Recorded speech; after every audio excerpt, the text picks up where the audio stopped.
Okay, shall we pray? Our Lord and gracious Father, we praise you.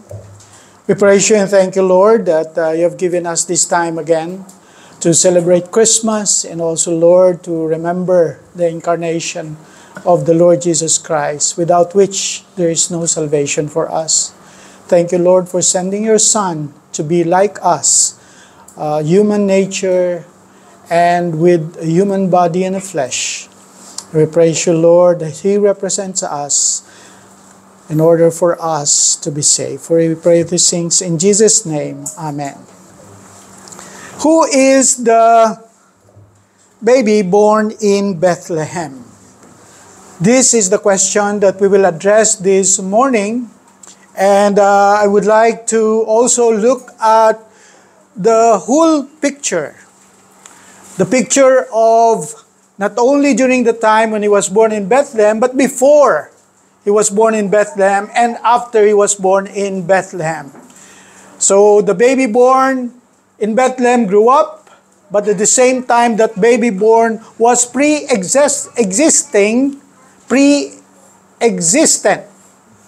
before He was born in Bethlehem. The passage of scripture that we're reading was in John chapter 1. And ito yung pinaka-importante na text. Tagalogin ko na dahil hindi ako marunong English. Okay? Ito yung pinaka-importanting text na makikita natin sa pag-aaral na tungkol sa kapanganakan ng Panginoong Hesus at kung sino ba siya talaga. At ano ba yung pakay niya, bakit nandito siya, at ipinadala siya sa lupa. Salamat, Brother Frank. Mahina ang aking anak, wala rito. Okay? So, nabasa natin ito in King James Version, pero basahin ko siya muli dito sa English Standard Version. And you will find a little difference dito sa pagbabasa natin. In the beginning was the Word, and the Word was with God, and the Word was God. It was in the beginning with God. All things were made through Him, and without Him was not anything made that was made. And the Word became flesh and dwelt among us when we have seen His glory. Glory as the only Son from the Father, full of grace and truth. So isang bagay dito sa translation, mga bagong translation, actually nung pinag-aralan ko, there was around 30 to 60, there were 64 references sa Bible Gateway. Ibig sabihin, they have 64 translations. At pinag-aralan ko kung paano ni-render ito, and 18 of them rendered it begotten. But the rest, they rendered it either one and only Son. So ito kagad, makikita natin that yung mga lumang version, gumagamit ng begotten, pero yung mga bagong version na ginagamit nila, one and only Son. Tingnan natin mamaya to. Bakit? Again, in verse 18, no one has ever seen God, the only God. Ito, medyo iba yung the only begotten Son, and then yung English Standard Version naggamit ng translation, the only God. No one has ever seen God, the only God. At ito ay malalaman mo lamang kung mag-aaral ka ng Greek at yung original text, kung paano nila, sabi nga natin, how they made textual criticism. Ano kaya yung original na text na nandun? Anong original na words or letters na ginamit?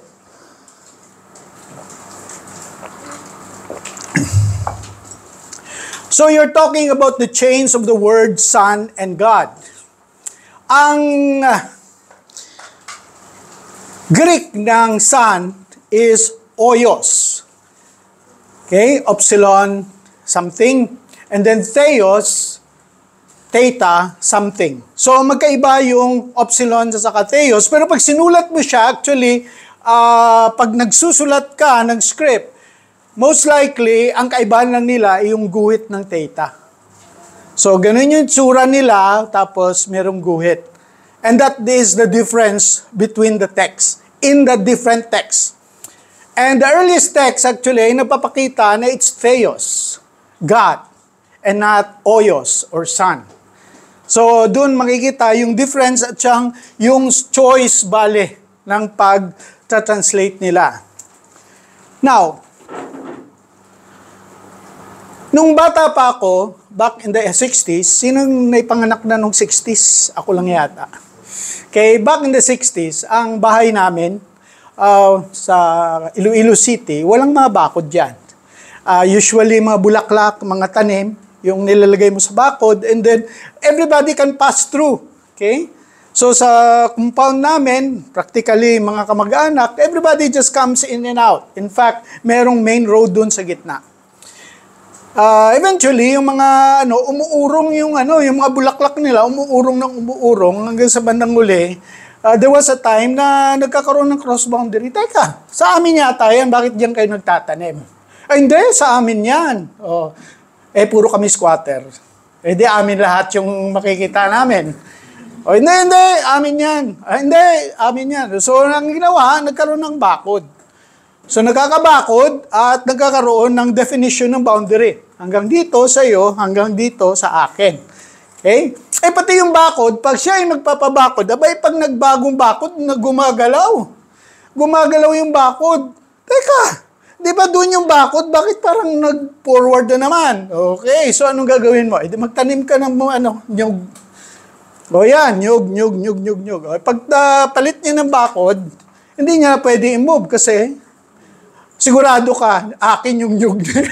Kaya ganun lang kasimple sa And therefore, nung naging semento and everything, nagkaroon ngayon ng wala nang problema yung mga neighbors. Noon, mga neighbors, nung walang bakod, nag-aaway. Pero nagkaroon ng bakod, nagkakaibigan na sila. Strong fences make good neighbors. Yun ang ibig sabihin nun. And therefore, in the theology, ito yung maganda sa tinatawag maling pagtuturo at ang ating paggagamit niyan is heresy.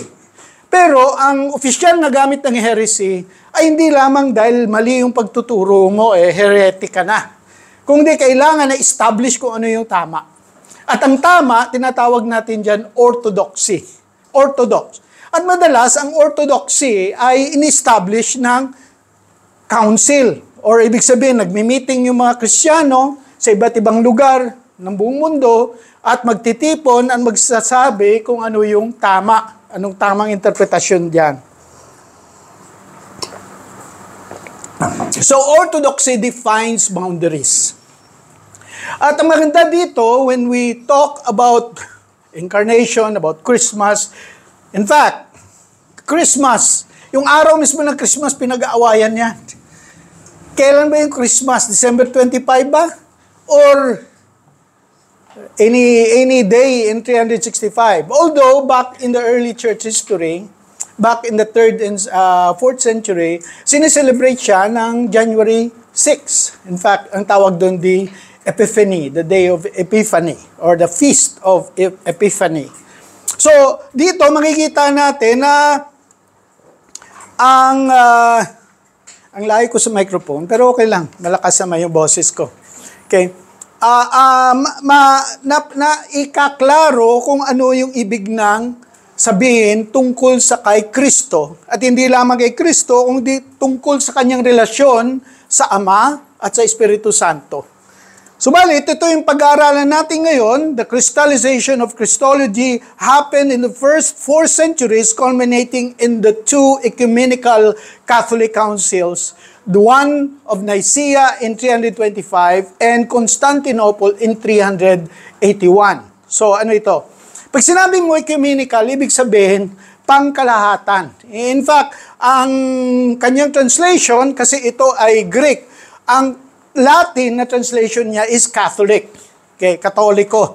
Pag sinabi natin Katoliko, immediately we come up our mind, Roman Catholic. Okay, sabi natin, Katoliko, Roman Catholic yan.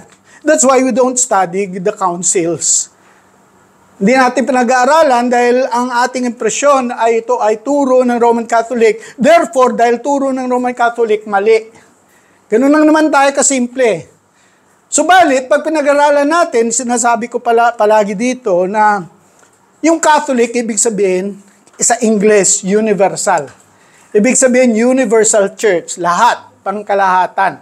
So itong council na ito ay pangkalahatan in the known world. Ibig sabihin niya, the known world. Ang known world sa kanila during the time ng Nicaea in Constantinople is the Roman world. So yun yung kanilang Catholic or ecumenical council.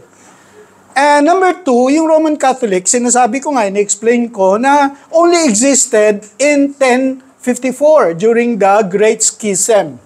So naging pangalan niya ay Roman Catholic in contradistinction sa Eastern Orthodox Church. Okay? Dahil ang Roman Catholic is actually Western Orthodox Church. Okay? So they have their orthodoxy, meaning may mga katotohanan sila, pero ang lugar nila is on the western side. Ang eastern side, yun yung sa Constantinople. Okay? Kailangan pag-aaralan natin na ang sentro ng pagtuturo during this time ay nakasentro sa 3 syudad. Of course, nauna yung Jerusalem, pero nasira yung Jerusalem, so nawala na yung puder ng Jerusalem. Nalipat sa Antioch, and then nalipat sa Alexandria, and eventually nalipat sa Rome. And then, sa time ni Constantine, nalipat sa Byzantine or sa Constantinople. So therefore, makikita natin yung sentro ng Christendom sa 3 or 4 na syudad na ito. Therefore, yung mga discussion na to, yung mga leaders na nag-uusap dito, ay galing sa lugar ng mga yon. Particularly, the place called Antioch, na siyang church ni Apostle Paul, at saka yung Alexandria, which is the center of knowledge. Sabi natin, nung gaaral tayo ng Greek, that was the center of knowledge, especially of Greek culture and Greek language. At doon natipon yung lahat na matatalino sa Alexandria. In the place of Alexandria, there is a secretary. Sino secretary natin dito? Si Ma'am Awit. Alam mo yung secretary dito, naging pamuso, si Athanasius. He became a deacon or an officer of the church in Alexandria and was the one who produced the complete canon of the New Testament. Nag-aaral tayo ng canon, di ba? We are asking kailan nagsimula na i-refer the 27 New Testament books. It was actually Athanasius. It was the document of Athanasius that first identified the 27 books of the New Testament. Ganun siya ka-importante at ganun siya ka-talino sa kanyang mga pag-aaral. Gumawa din ng Athanasian Creed pero hindi siya yung gumawa. Inattest lang ang kanyang pangalan pero sinamarize kung ano ang kanyang pagtuturo. Kung meron tayong Sunday school sa mga lalaki, baka mabasa natin ito at mag-aaral.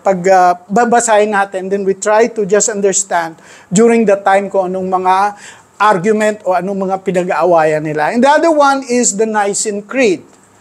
So the Nicene Creed is the production of the Council in 325. Pero natapos ito at finalize ng 381.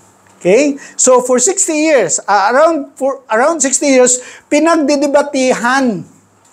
Okay? Kaya kung mag-iisip ka na, may bago akong idea. Okay? Malamang ang idea mo, na-resolve na yan. Napagdebatihan na yan, naipakita na lahat ng pruweba, according to the Bible, according to the Greek text, according to the culture, napagbubuo na nila until they were able to come up with this creed. Ano ibig sabihin ng creed? It's a summary of teaching. Okay? Ang tawag doon ay kinakapsulize mo. Okay? Kasi hindi mo nga, sabihin mo, basahin mo yung Bible mo, tinuturo yan. Oh. Di basahin mo. Hindi naman pwede ganun. Every time may tanong ka, basahin mo yung Bible mo, buo. Andun yun. Kailangan i-capsulize. Okay? I-summarize kung ano yung pagtuturo according to the question or according to the issue. So ito yung ginamit nila. They have the creeds. Now, ang unang pag-aaralan natin, kasi kailangan we have to go to the Bible and understand the teachings of the Bible about the nature of God. About the essence of God. Who God is. What kind of stuff is God. And how many are there Okay, definitely, the first thing that we will understand in the Old Testament, there is only one God. At ito yung paulit-ulit na nire-recite ng mga Hudyo. Pag sinirecite nila yung Shema, sinasabi nila, Hear, O Israel. Okay, Shema, O Israel. Ang ibig sabihin ng hear, Shema. Kaya tawag sa kanya, Shema. Hear, O Israel, the Lord our God, the Lord is one. Iisa lang ang Diyos. Okay. At the very beginning, makikita natin the play of words about God, Lord, Lord, God, God, Lord. Hindi, Lord lang yan. Hindi, God yan. Pagkaiba yan. Okay? So tandaan natin that there is always a play of words, especially in the New Testament. Eventually, the God, they will refer to as Lord, as we are also referring God as our Lord. That's why pag ako nagpe-pray, alam niyo yung ano ko, okay? Pag nakikinig kayo, alam nyo kung paano ako magpe-pray. How do I address God? Okay? Paano ko siya, Okay? Our Lord and gracious Father. Okay? Our Lord and gracious Father, thank you for this, thank you for God. Hindi ko siya ina-address na, oh God. Okay? Medyo, oops. Lalim nung God na yun Okay, so our Lord and gracious Father, okay, referring to the one being of God in the Trinity. Okay, He is Lord, therefore He is God, but at the same time, He is a person, the Father. Grabe pre-pray ka lang, doktrina pa yung, doctrinal pala yun. Okay, so hindi ganun ka-simple. Pag sinabi, oh Jesus, sandali lang. Medyo, slip of the tongue. Pray tayo kay Jesus and in Jesus' name. So, pero wala akong problema doon because Jesus is God. Okay, ang doktrina ng Trinity is that the fullness of God is in Jesus. The fullness of God is in the Father, and then the fullness of God is in the Holy Spirit. Ibig sabihin, if you pray to Jesus, if you pray to the Holy Spirit, if you pray to the Father, you pray to God. Okay, ganun na siya kasimple. Now, sabi natin there is only one God, Yahweh. Sa Old Testament, tawag sa kanya, Yahweh. But then, when you realize that in the New Testament, nagkaiba. Kaiba yung perspective dahil sa kanilang experience. Dahil sa dagdag na revelation. We have to understand there is new revelation. That's why we called it the New Testament. There was the old revelation, and therefore the old covenant, and then the new revelation, therefore the new covenant. After the exile, so dahil before the exile actually, the Jews were polytheists. Okay, they believe in so many other gods. They believe the gods of their neighbors. Okay? And that is the very reason why they were exiled. Kaya sila in-exile dahil sa polytheism. And that polytheism was cured. Okay, it was cured because by then they realized that they have only one God and that God, okay, is not only the God of Jerusalem. Sabi nga ni Ezekiel, may lumilipad na trono kung saan andun yung Diyos at sumama sa kanila hanggang Babylon. And therefore, God of Israel is the God who is in Babylon. Kahit saan sila pumunta, yun yung kanilang Diyos because their God is the God of the heavens and the earth. And they realize na these other gods are not true gods. There is only one God and that God is Yahweh. That's why naging monotheist sila. But then the problem is when Jesus came, okay, in Christianity, there are now some sort of a question. Who is this baby born in Bethlehem? His name is Jesus. And who is this Holy Spirit that came during the Pentecost? And how are they relate to God who is now called the Father? So you have the presence of the Father, the Son, and the Holy Spirit. And when you read the New Testament, you will find that they are being referred almost in each and every book in the New Testament. Eh doon naman sa Old Testament, iisa lang Isa lang yung Diyos. Bakit dito ngayon nagre-refer, nagpapasalamat, dapat ang sa'yo? Father, Son, and Holy Spirit. Nagkakagulo. So there are people that will maintain na hindi. Dapat iisa lang ang Diyos. In the New Testament, umiba na, no longer monotheism, they are called monoarchanism. Naintindihan natin yung dalawang word na yon, mono and arche. Ang mono ibig sabihin ng isa, arche meaning to rule, to have power, monarchy. The very meaning of monarchy, yun. Iisa lang yung may power. Kung sa England ka, for example, isa lang ang king ngayon. Kung dito, isa lang yung power, ang Rama X. Tama? Rama X na, no? Hindi ko kasi mabigas yung pangalan niya. Haba. Okay, so ito. And ang Islam, ang Judaism, actually became, heresy na. Naging heresy na siya.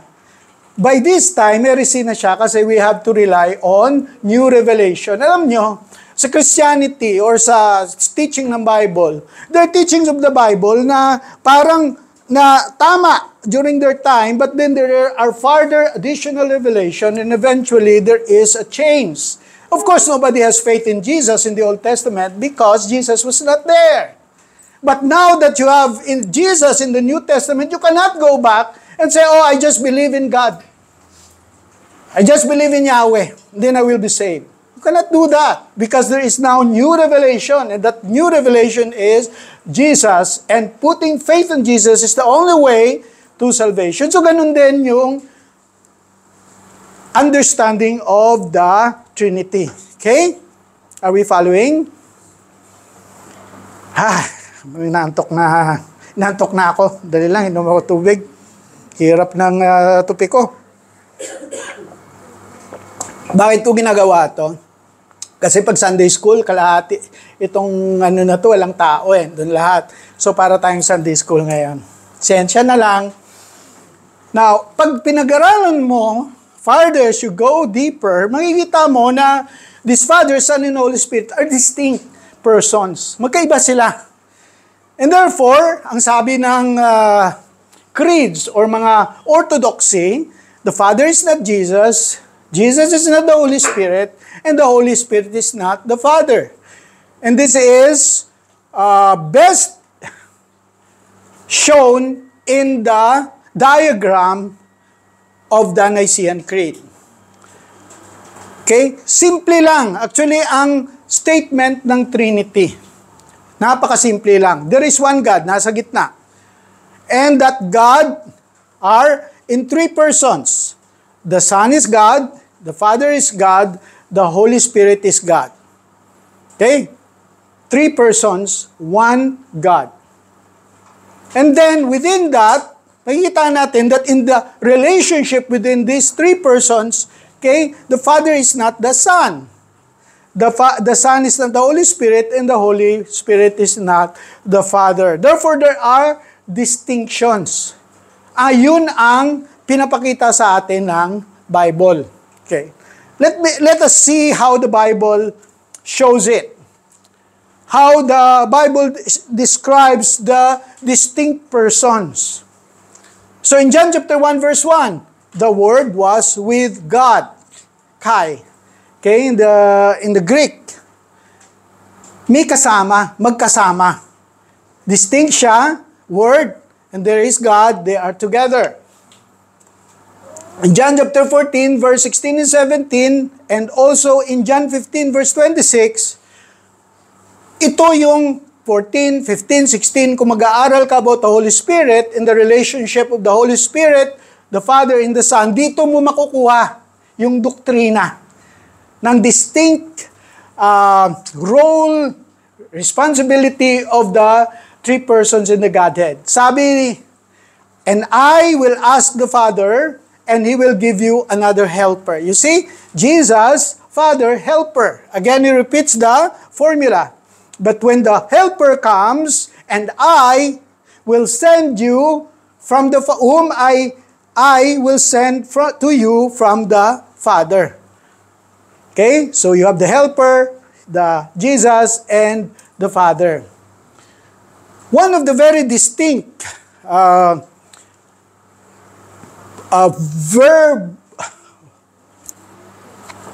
what do you call this? Physical manifestation of the triune God is during the baptism of Jesus. So in the inauguration of the ministry of Jesus, kita mo, titingnan natin yung mga key timelines or milestones sa ministry ni Jesus. Okay, there are 3 milestones na makikita natin. Okay, the first one is this one. The baptism. This is the inauguration of His ministry. And Jesus was baptized, immediately went up from the water, and behold, the heavens were opened to Him, and He saw the Spirit of God. So you have Jesus being baptized, the Spirit of God descending us like a dove, and then a voice from heaven saying, "This is my beloved," or begotten, not begotten, beloved Son, with whom I am well pleased. So, from there, in the baptism, you have the presence, visible presence of, not visible, but, kasi yung isa nagsalita lang eh. Okay, so, but there is the presence of the 3 persons. Again, in the Great Commission, nung pinadala na tayo, lahat ng mga disipulo kasama na tayo dito, this is the way, and this is also the baptismal formula. Okay, paano kayo magbabaptize ng isang believer? You have to use the 3 names. Alam natin that names, sabi nga natin, is always relational. Importante sa Bible yung name because that speaks of relation. Pag kilala mo ang pangalan niya, then you have a relationship with Him. Pag sinabi niya, "I never knew you," ibig sabihin, He doesn't have any relationship with you. And also, in the benediction, every time that the church is gathered and are umuwi na kayo, kaya nung sinasabi, "The grace of the Lord Jesus Christ and the love of God and the fellowship of the Holy Spirit be with you all." So you are always reminded of that structure of those persons, even at the last time that you are here sa gathering. Now, so nakikita natin, very, very clear, there are 3 persons, and these 3 persons are quite distinct, magkaiba sila. Pero yung pinag-uusapan in the council, especially we're talking about Christology, we are talking about the relationship or the nature of Jesus Christ and His relationship with God the Father. So ito yung pinaka-focus natin. How is He compared to God the Father? So, ang una makikita natin, which is very forceful, and you have to imagine yourself, put yourself in Matthew and in John. Kasi mga Hudyo sila eh. Okay? Si Matthew at si John. Kaya mo na si Mark at si Luke. Kasi hindi naman sila Hudyo. Probably they were proselytes, and therefore, at the very beginning, they also understand the impression ng isang Hudyo pag sinabi niya iisa lang ang Diyos. And then somebody claims to be God. Suddenly, there is one person na magkiklaim ng Diyos siya. And they will be recording it. Re-record nila. Oh, kinaccuse siya. Okay? Let's see what the record says. Paano nila sinulat? In the beginning was the Word, and the Word was with God, and the Word was God. Konting Greek. Enarche, en-ho, logos, kai ho, logos, and proston, theon, kai, theos, en-o, logos. Ano mapapansin natin dito? Enarche. Okay, in the beginning. Pero yung beginning, usually yung ginagamit is Genesis. Okay, alam natin yung Genesis, yung first book. In the beginning, Genesis. Geneseus. Okay, yun yung pagka-translate ng Septuagint. Alam nyo, yung Old Testament, lahat ng mga pangalan doon galing sa Septuagint. Okay, they are Greeks. Hindi sila Hebrew words. Mas mahirap yung Hebrew. So anyway, ang NRK, hindi lamang siya in the beginning, but He is the most prominent. Okay, pag sinabi natin archangel, archbishop, so siya yung among these peers, He is the highest. Yun yung pagkasabi, enarche. At maalala natin yung word na monarchy. Okay? So, magkarelasyon siya, monarchy. Arche. N-O logos. Tapos, pag binasa mo yung end niya, sa ating translation, and the Word was God. Yun yung pagbabasa natin. Pero alam niyo kung paano sinulat yun sa Greek? Theos and O logos. And God was the Word. Hindi, the Word was God. It was God was the Word. So makikita mo yung emphasis about who this Word is. He is God. So, from that alone, kaya nga very important, ang lahat ng mga mag-aaral sa Christology, they have to study verse 1 to verse 18 of John chapter 1 in Greek for them to appreciate who the person of God, of Jesus Christ is. John 1:14. And the Word became flesh and dwelt among us, and we beheld His glory. Glory is the only Son from the Father. And then, we understand that glory belongs to God, and yet, the Son says He has His own glory, just like what Father has. So, ang glory natin God, but here comes that we glory the Father, we glory the Son. Again, in chapter 17, verse 5, and now, Father, glorify me in your presence with the glory that I had with you. So from the beginning, He is already with glory with the Father. So makikita natin, and they are being written by Jews who believes only one God. And here is a person that seems, and they clearly understands, claim equality with God. In John chapter 5, this is exactly the argument ni John. He is writing. He is writing that Jesus claims to be God. He is writing that. Sabi niya dito, this was why the Jews were seeking all more to kill Him, because not only was He breaking the Sabbath, because sabi niya, I am the Lord of the Sabbath. Ano yun? Pinaka-importanting piyesta nila, and then you will say you are the Lord of that? You're claiming to be God. And exactly what they said. But He was even calling God His own Father, making Himself equal with God. So, John, the writer, who is a Jew, who is a monotheist, writes that Jesus claims to be God. Kung may follower ka ng somebody, and then that somebody claims to be God, anong gagawin mo? May sira ulo yata to. Especially Udyo ka. And yet, they were forced. What ang force nila? He's doing things only God can do. He walks on water. He stops. He just says, stop! Kilala nyo yon? Sabi, stop! Tumigil yung bagyo sa gitna. Sabi nyo, Lord, hindi ka ba nakikala? May mamamatay na tayo dito. Tutulog ka lang dyan.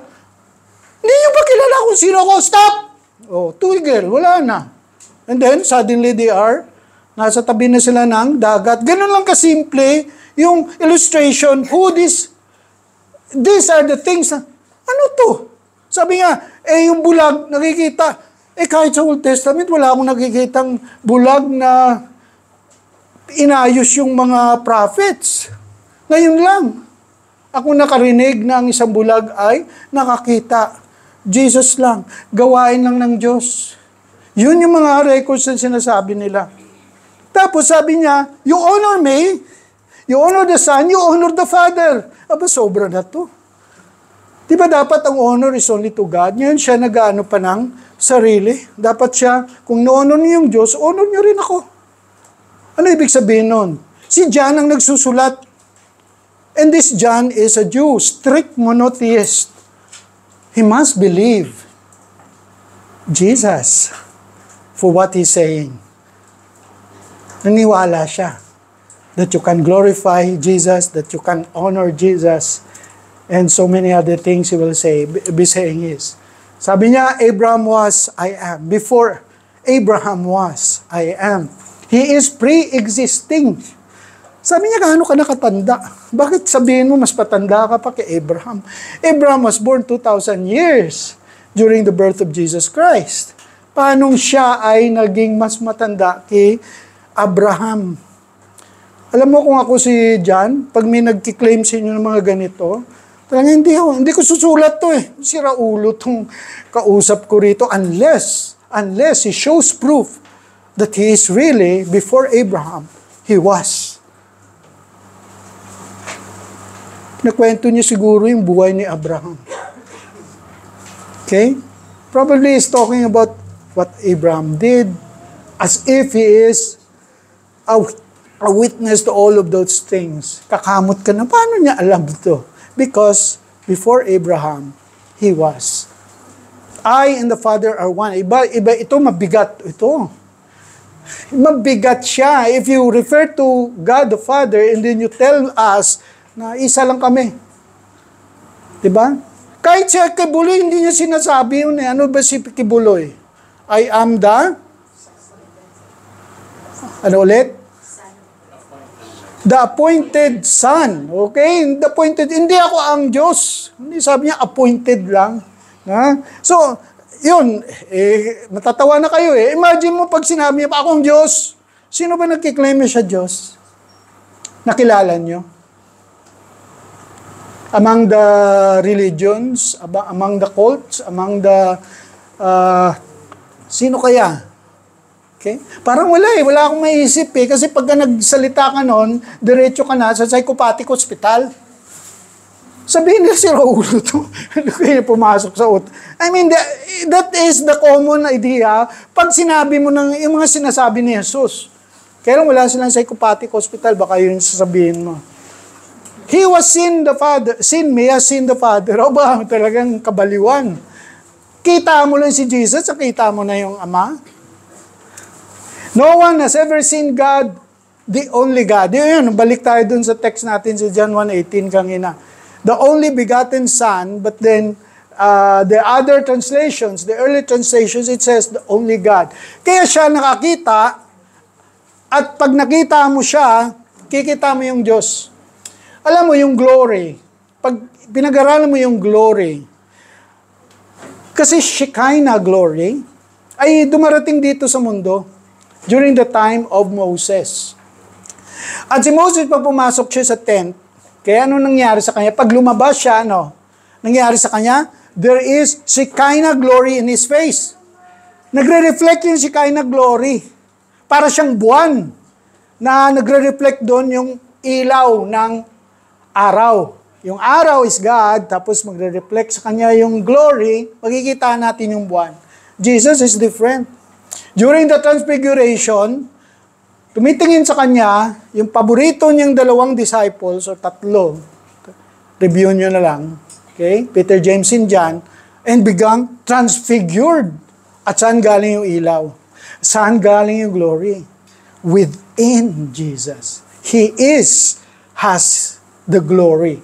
And it's not a reflected glory. So ito yung makita mo, He's seen. You see God, you see Jesus. You see Jesus, you see God. Because God, Jesus, in His humanity, is also have the full divinity of God. My Lord and my God. Pag binasa mo yon, pag nagbabasa ka ng John, sabi mo, ano kaya ang gustong i-prove ni John dito? Andun siya chapter 1 hanggang sa katapusang chapter. Okay? Minus natin yung chapter 21 kasi parang kwentong ano yun.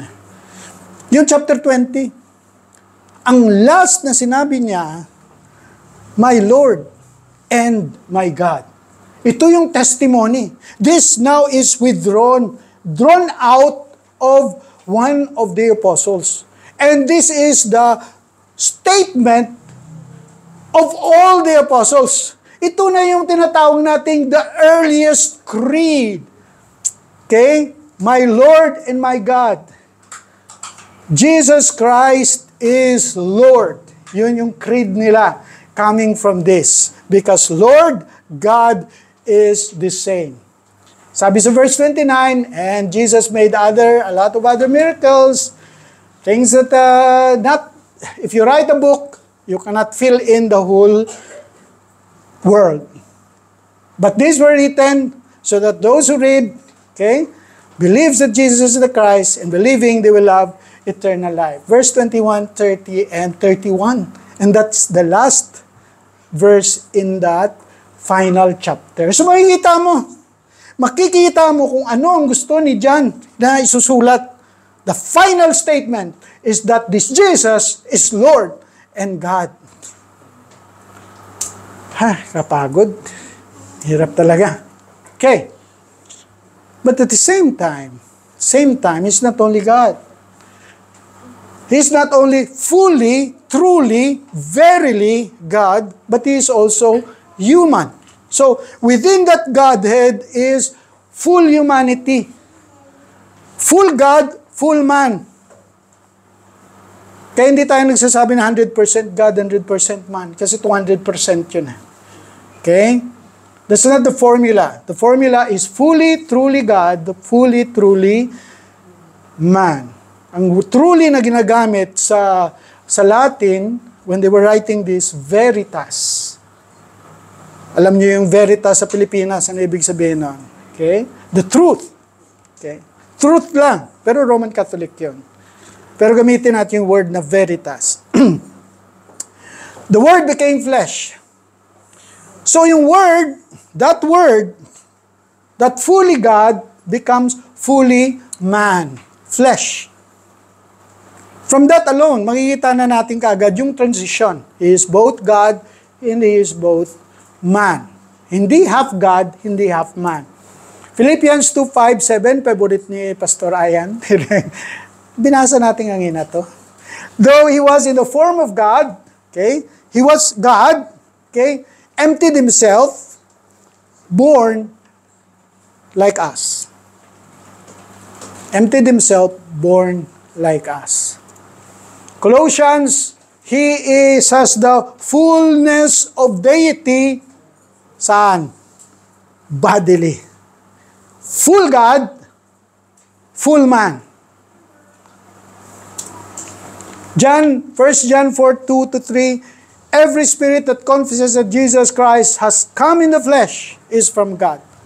Tutuloy niya doon actually, natanggal ko, na he's referring to the full God, now is actually full flesh, human.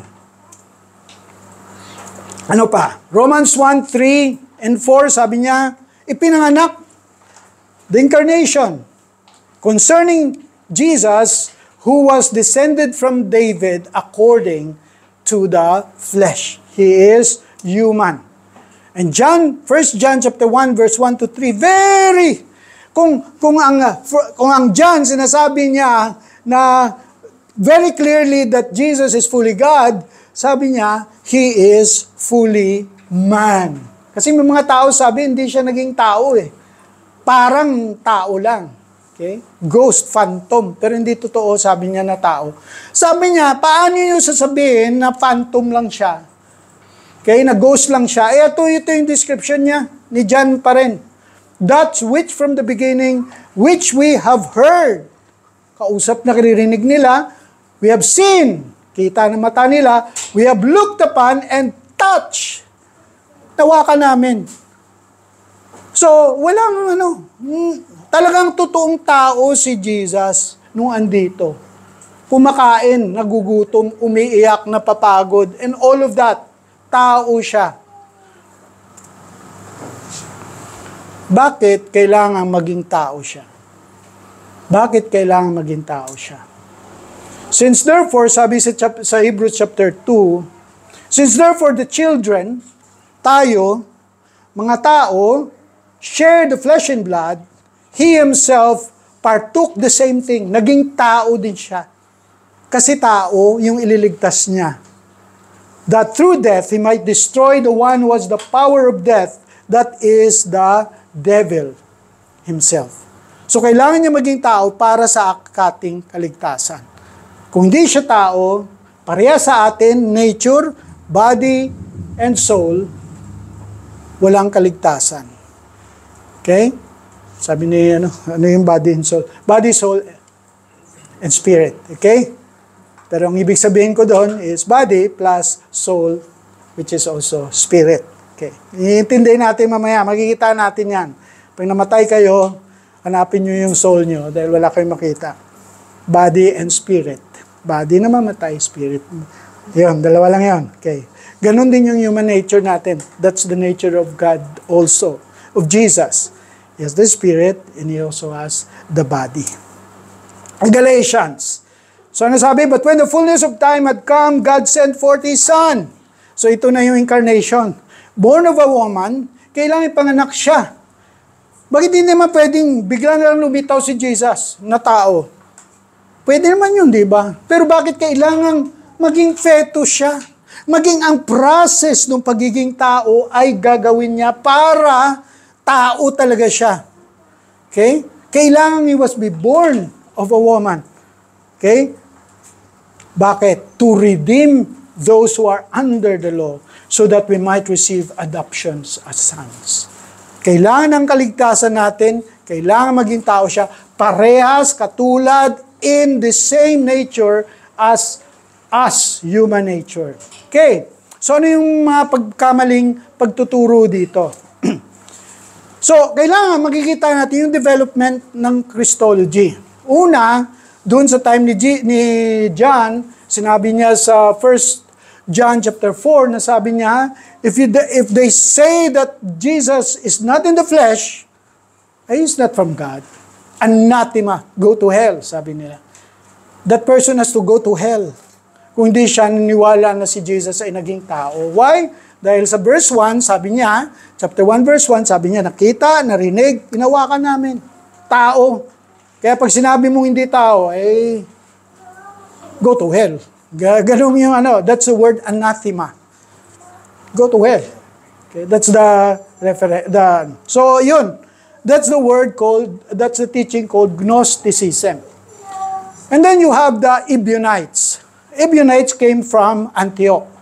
So, tingnan natin habang nag-aaral tayo ngayon na yung base nung nawala na yung Jerusalem, napunta lahat ng mga Hudyo, ng mga believers sa Antioch. So madaming mga Jew doon na naging Christian, naniwala ng palataya kay Jesus. Pero hindi nila ma-release yung monotheism. Dapat iisa lang yung Diyos. Dapat iisa lang. That was, kaya tawag natin hard monotheism. And eventually we call it Unitarianism, the identification of one God. Monarchism. There should be one ruling power, nobody equal to Him in being, in power, or in eternity. Iisa lang. So that basically is what we understand. Unitarianism, monarchianism. He cannot be divided. Hindi pwedeng sabihin mo, may Ama, Anak, Diyos. Ama, Anak, Espiritu Santo yun, Diyos yun. No. You cannot divide the being of God. So, yun. That was condemned as heresy. Okay? So, kung naniwala ka niyan, tandaan mo, at the very beginning pa lang, ay na-brought up na yung issue na yan. It was already condemned by the early church. Okay, you can research. Go to ChatGPT. Okay? ChatGPT lang. Si Brother Tim yung natuturo niya. Actually, lahat na pinag-aralan natin ngayon, ChatGPT. Hindi, joke lang. Madami. Ini-check ko kasi. Pag nag-research ako, tapos i-check ko sa ChatGPT kung tama ba yung sinasabi, mga 90% tama naman. Pero dapat alam mo yung tama. Kasi you have to identify what is wrong. Tapos tanggalin mo yung wrong. You retain the right things. Ganun tayo dapat. Ganun dapat yung pag-iisip natin because we work through the Holy Spirit. We have the Holy Spirit with us to work what is right and wrong. Pero kailangan nag-aaral tayo ng Bible kasi pag hindi natin alam yung sinasabi ng Bible, maniniwala lang tayo kahit sino. Especially pag magaling magsalita. Pag magaling ako magdebate, tumatalong-talong kayo dyan. Ang galing ko magsalita. Wala kang magagawa. Galing ako eh. And in fact, most of these heretics are very good in persuading people. Gagaling sila, mga orator sila. Okay? Gagaling nila mag-orasyon. Ano ibig sabihin ng orasyon? Mali yata yun Mag-recite, okay? Mag-recite. Yun na lang. The other one is Sabellianism. Coming from the teacher Sabellius. Guess kung saan galing si Sabellius? Anong city? Antioch. Okay? Kikita mo rito, may pattern sabi ko nga, there are center of Christianity. The first one, actually kasi nasira yung Jerusalem, Antioch yung nauuna, and then you have Alexandria, you have Rome, and eventually you have Constantinople. Okay, so lahat ng mga heretic na to galing na Antioch. Okay, so sa kanya paniniwala, there's only one God. Isa lang ang Diyos. The same essence. Ang tawag niya, homoousia. Same substance, same being, same essence. Kasi, ang Diyos, God the Father, Son, and Holy Spirit, are not distinct, but they are just modes of God. Ano ibig sabihin ng mode? When you go to the Greek, papunta ka sa Greek theater, meron doon person na magkukwento, mag-aakto, pero he will be wearing mask. Familiar tayo sa mask, di ba? Yung mask na nakangiti at saka mask na nakamalungkot. Okay, ano tawag natin doon? One is comedy, the other one is tragedy. That actually comes from the Greek theater. And so, ang isang tao, magsasalita siya, nakangiti, and then papalitan niya, umiiyak na. Ganyan. Ilang taong gumagawa? Okay? Isa lang. Tama, same essence. Yun ang example ni Sabellius. Kaya wala tayong problema kasi isa lang ang Diyos. Kaya lang, papalit-palit lang siya ng suot na mask. Or ang tawag sa atin ngayon, different hats. So, nung Old Testament, si God, Father yung suot niya. Pagdating ni Jesus, suot niya God the Son. And then, pag alis ni Jesus, pinadala yung Holy Spirit, suot niya God the Holy Spirit. Di ba? Pero isa. But that is not how the Bible describes. The evidence does not show that. And therefore, he was condemned. Pero, ang argument niya na homoousia, okay, naging relevant. Therefore, si Sabellius, alam nyo, ang mga tao na ito matatalino, nagbabasa ng Bible, at most of their teachings are right. Okay? Most of their teachings are right. Kung sa ano pa 90% right. Especially these people na napaka-galing sa Bible. Pero once you make a mistake, and that is the crucial, fundamental mistake, wala na. Kaya nga pag sabi mo, galing-galing mo, lahat ng mga theology, pag sinabi mo, tao maliligtas sa gawa, kahit ano pa kadami nung tama na sinasabi mo, pero pag sinabi mo na hindi mo kailangan si Jesus, okay, or pwedeng si Jesus plus good works ko, ay walang kaligtasan para sa iyo. So ganun lang siya. So ganito si Sabellius, and then eventually we have Arianism, Arius. At bakit importante si Arius? Dahil it was the critical point sa Christianity. They were experiencing the Father, Son, and Holy Spirit nung si Jesus nandito pa at ng outpouring of Holy Spirit at the Pentecost. So, na-experience sila. That's why they have no doubt there is a Father, the Son, and the Holy Spirit. They are experiencing it. John and the disciples are experiencing the presence of the distinct persons of the Godhead. Kaya hindi sila problemado. Okay, that's why they are free to speak of the Father, the Son, and the Holy Spirit in the writings. Ganun lang sila kasimple, kasi they are experiencing it. Pero habang tumatagal, lumalabo. Sabi nga natin yung fence. Noon, andyan yung, wala kang fence, pero parang alam ng lahat na lugar mo yan. Pero suddenly, sabi ni Jesus, hindi, iba ang boundary dito. magtatanim ako dyan. O akin yung tanim na yan. Hindi, akin yan. Hindi, sa akin yan. So there are the time na define na.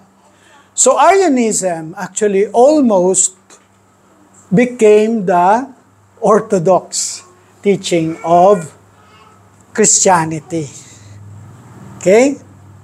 Arianism. Itong pagtuturo na to, dahil it was so popular, because Arius was very popular. Very popular. Anyway, ang pinakaturo niya is, ayaw niya nung Sabellianism. Kailangan there should be distinction. Ayaw niya nun, yung Sabellius na isa, tapos the same. Kailangan you have to be distinct, and for distinction, you have to have levels, ang natawag na hierarchy. Okay, kailangan merong differentiation.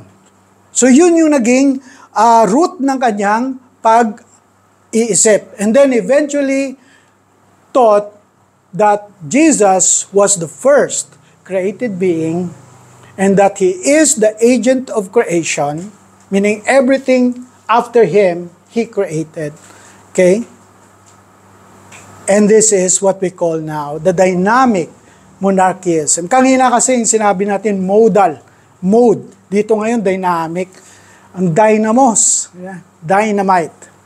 So ibig sabihin gumagalaw. Gumagalaw. Merong hierarchy. Now, taga saan si Arius? Ayun, na-memorize na taga Antioch. Okay, kaya kung taga-Antioch ka, naku, problema yon. Sino ba taga-Antioch dito?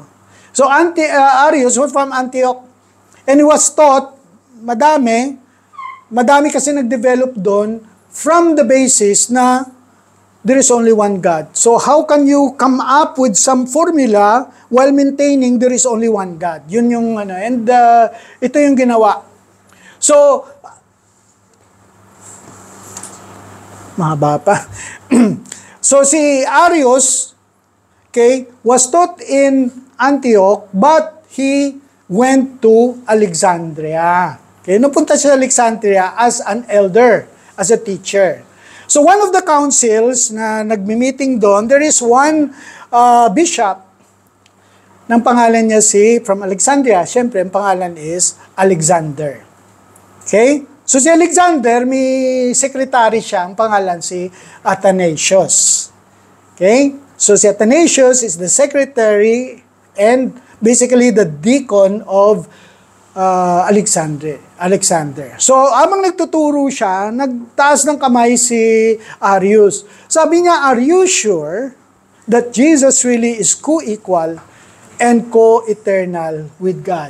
Ganun lang yung tanong niya, napakasimple. And nung sila, of course, that's what we understand, sabi niya. And then he argued otherwise. So ang ginawa sa kanya, tinabi siya, tapos nag-discuss sila hanggang sa bandang uli, hindi siya maka-agree, and therefore, binan siya ni Alexander na magturo as a elder. So nagtuturo pa rin siya, umiikot siya sa buong Roman Empire sa pagtuturo. And a lot of the Christians believe in his teachings. So basically, ang nangyari, parang nagkakagulo ngayon. Now, comes 313, the end of the Diocletian persecution. Emperor Diocletian, okay, started persecution in 303 and ended it in 313 and appointed Constantine as one of the emperors. Okay, so ganong istorya, pero bakit doon tayo napunta? Okay. Bakit doon tayo napunta?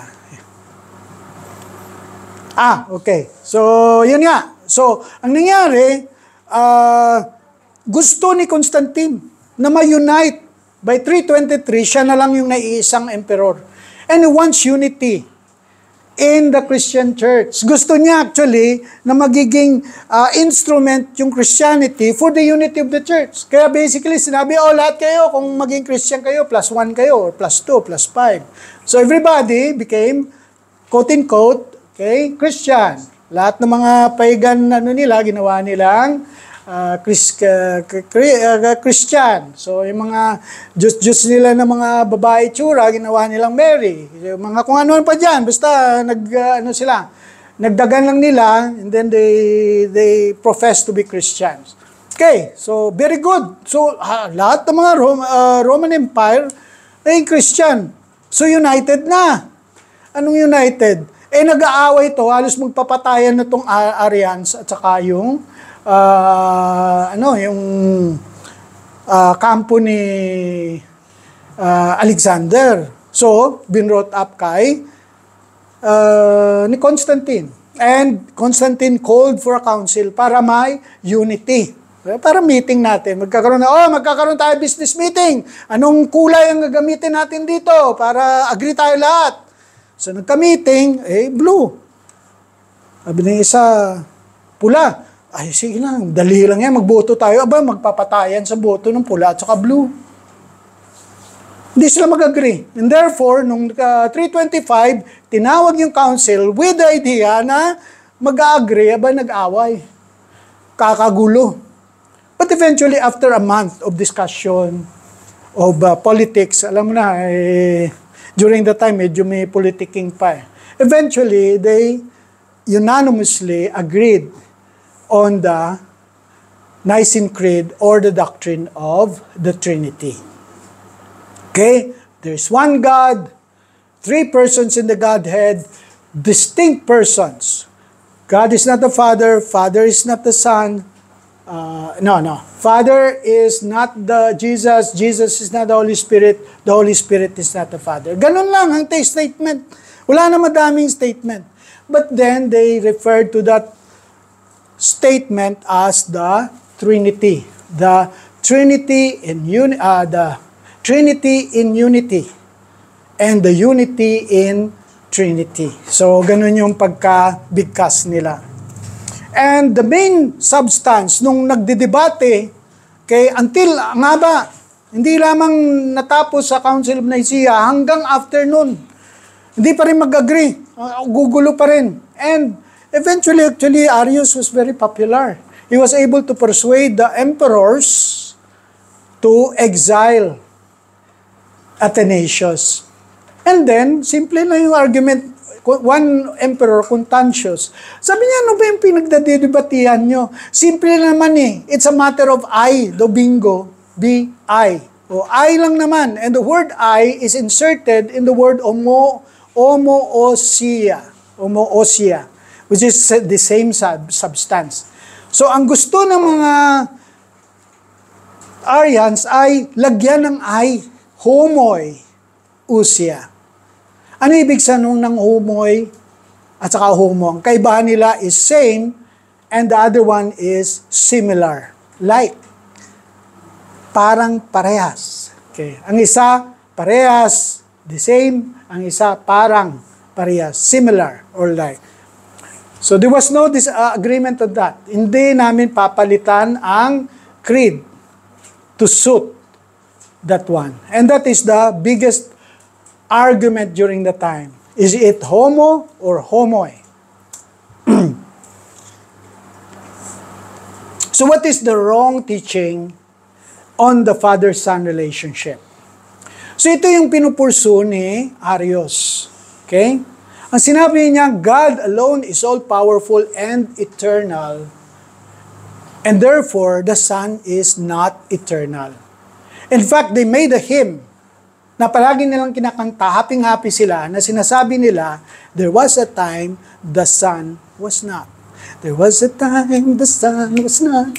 There was a time the Son was not. Happy sila, kasi Son was not Diba? So, ginawa nilang jingle yun. Jingle bells sa kanila, there was a time the Son is not. Yun, paulit-ulit lang. Hanggang sa mano, nga naman, there was a time the sun was not. So, yun yung yung sinasabi. And then, hindi si Sabellius nag-iimbento. One thing about Sabellius is that, about Arius is he sticks to the word of the Bible. Talagang stricto siya, kaya nga sabi niya, Di totoo yung sinasabi niyo, wala namang Trinity sa Bible. Okay, so ganun siya. He's very serious in using the Word of God. And the word na nakita niya talagang very clear, begotten. A word begotten. Sa atin, that's the monogenes, the word in Greek. Okay, pero pinalitan na ng mga because they understand it to have different meaning from the meaning that was inserted by Arius. So, anyway, ang begotten, naintindihan natin, it is 1,000 words. 1,000 words ginagamit niya paulit-ulit sa Old Testament.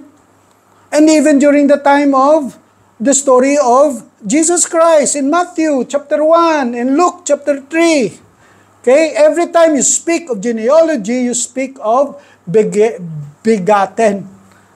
Okay, so anong sinasabi dyan? Adam begot, Seth begot, yan. Yan, ganyan, yung ano na yun.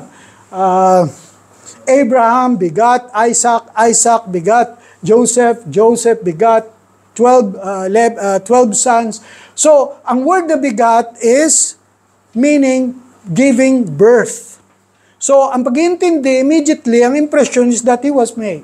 He was created. To beget is to create. Therefore, to beget, you have a beginning. So, ganun lang yung translation ni Arius. The second word is logos. The word is logos. The word.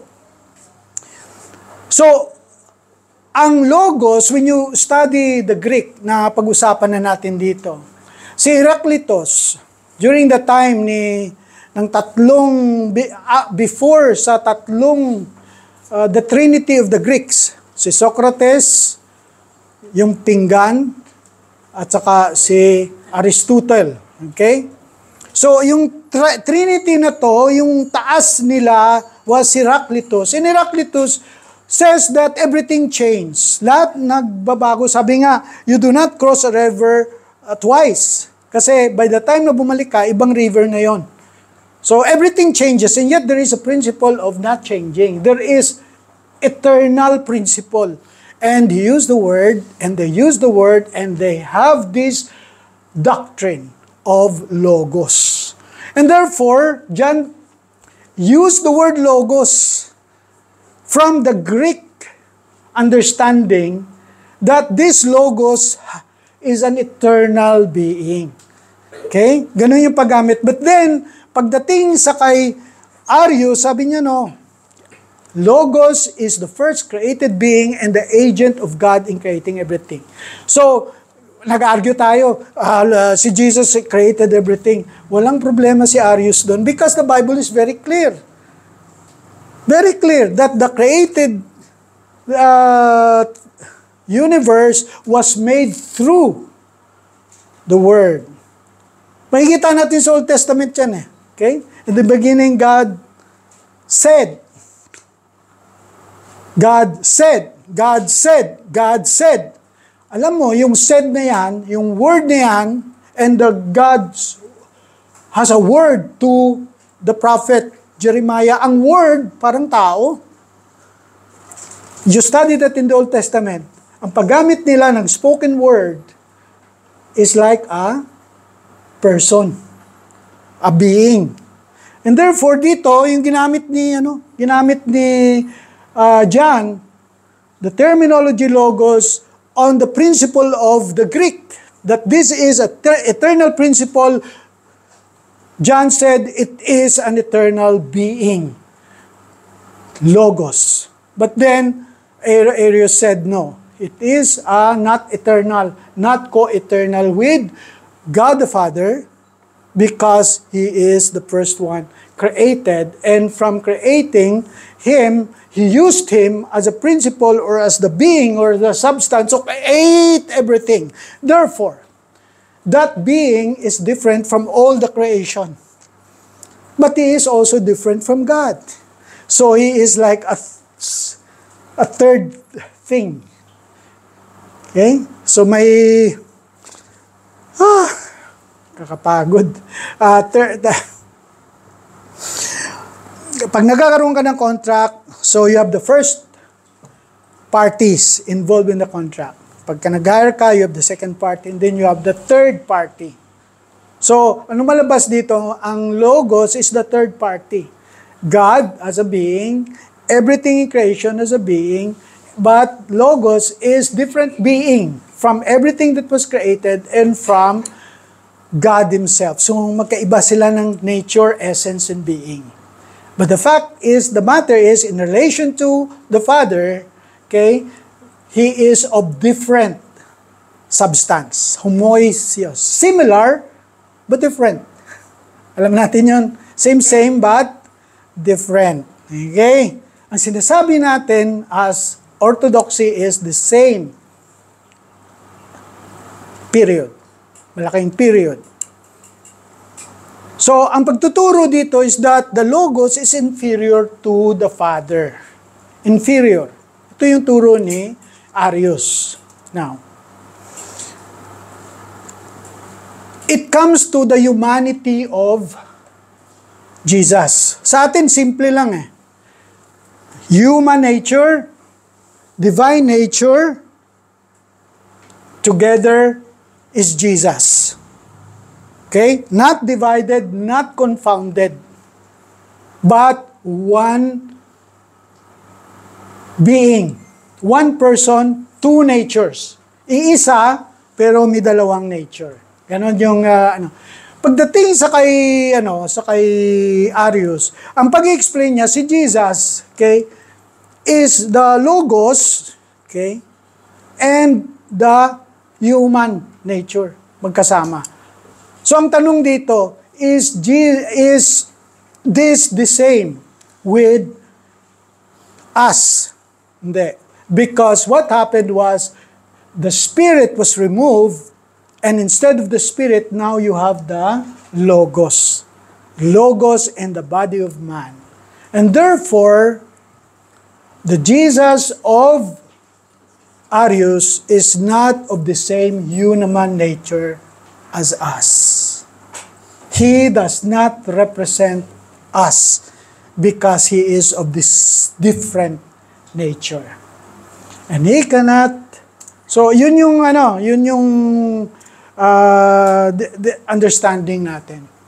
If the baby is a created being, then he is not divine as God is divine, not in the same essence as God. Therefore, he does not have the power or divinity to save us, and we are all lost.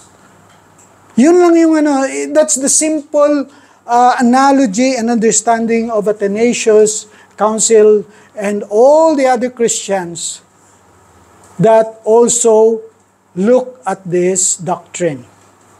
If we believe that Jesus is not the same as God, as divine as God, okay? Because Arius definitely says Jesus is not divine, as God is divine. Okay, so he removes the divinity of Jesus in that manner because the divinity is you have eternity, you are eternal, you are powerful, and you have the being. Yung being kasi, being is always past, present, and future. And Jesus said that, I am yesterday, today, and forever, I do not change. Basically, that's the teaching of the Logos. The Logos does not change. It is eternal. Okay? So, if that is the case, if the baby born in Jesus is not the same essence as God, we do not have salvation, according to Athanasius. If the baby is Logos plus body and not soul and spirit plus body, not the same human nature as man, then he cannot represent man and be our Savior. So, anong argument natin palagi? Pinipilit natin fully human, fully divine, kasi fully human represents us, fully divine, so that He has power to save us. Always the argument, if you are a created being, you don't have the power as the power of God, and therefore, if you save, you can save only yourself. Mamatay ka man 1,000,000 na pagkamatay. sacrifice mo man yung buhay, ang buhay mo will only save yourself. Only God can save by one dying on the cross. For that time alone, He can save the whole humanity because He is God. The value of His death, the spilling of His blood is enough to save each and every individual because He is divine. He is God. Athanasius is an ordinary Christian. But he studies his Bible. He reads his Bible. He is in fact just a secretary. But a secretary that is voracious in reading the Bible, studying God's Word.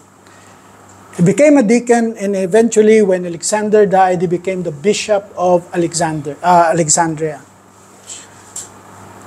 When he faced Emperor Constantius, and Arianism is practically popular and accepted in the whole world. Whole world. Sabi sa kanya ni Emperor Constantius, "What are you fighting for? The whole world. The whole world is against you." Inom muna ako tubig.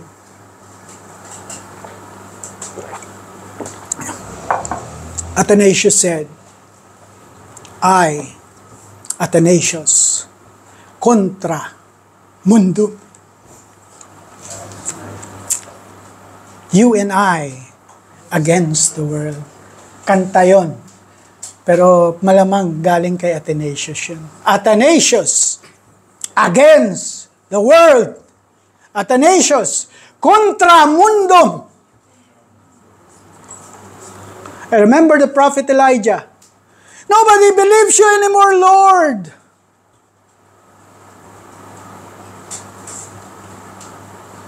There is a time when sometimes there are things that we cannot understand. Probably the only one that believes that sometimes we cannot understand things. Probably things are more popular. There are things that are popular. But if the teaching of the Bible is very clear, the evidence of the Bible is very clear, we can say with Athanasius, we are against the popular teachings of the world.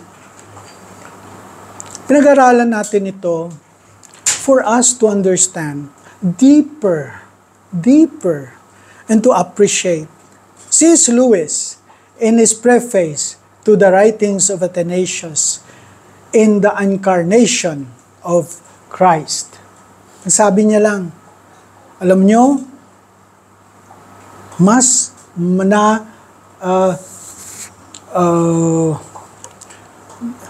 I become devoted to God, not by reading devotional books, but by reading doctrinal books. Doctrinal books gives you understanding deeper of the salvation that we have and the person and nature of our God who saved us. Shall we pray?